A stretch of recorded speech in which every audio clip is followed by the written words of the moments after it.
joueur invétéré qui dilapide tout son argent dans sa passion, Cédric Jubilard aime s'amuser, parier mais aussi, et surtout, provoquer. À 34 ans, le mari de celle qui a disparu depuis le mois de décembre 2020, Delphine, accumule les coups d'éclat, quel que soit le contexte. Mais il en est un qui révèle une facette manipulatrice du principal suspect dans l'affaire. Dans Libération, l'attention est portée notamment sur sa relation avec un couple de voisins en particulier. Un ouvrier du lotissement dans lequel les Jubilard habitent est accusé d'avoir volé une plaque de fer dans un atelier du coin par des proches de Séverine, la nouvelle compagne de Cédric. L'homme controversé décide alors de confronter en public ce voisin. 2 mois après la disparition de Delphine, je veux savoir où est ma femme. Il sous-entend que la plaque en question a servi à cacher le corps introuvable de son épouse. Une dispute éclate que le présumé coupable enregistre soigneusement, fait passer à sa compagne qui la transmet au magazine spécialisé dans les sombres faits divers, Nouveau Détective.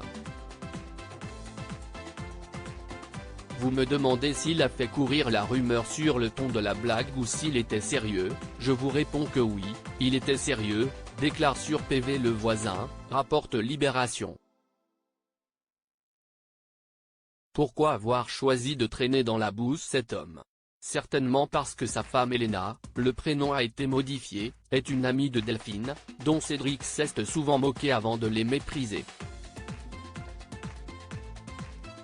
Une femme qui s'investit dans les recherches pour trouver une trace de la jeune femme et maman de 2 enfants, et qui reprochait à son mari d'avoir les bottes un peu trop propres durant les battues, sous-entendant qu'il ne faisait pas beaucoup d'efforts.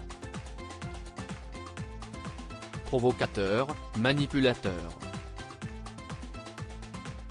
Cédric Jubilard n'a pas beaucoup de soutien depuis la disparition de celle avec qui il était en procédure de divorce.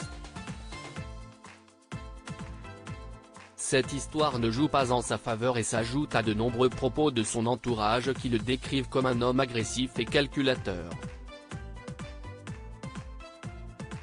Mais aucune scène de crime et aucun corps retrouvé ne permettent de véritablement tirer des conclusions. Cédric Jubilard reste présumé innocent des faits qui lui sont reprochés jusqu'au jugement définitif de cette affaire.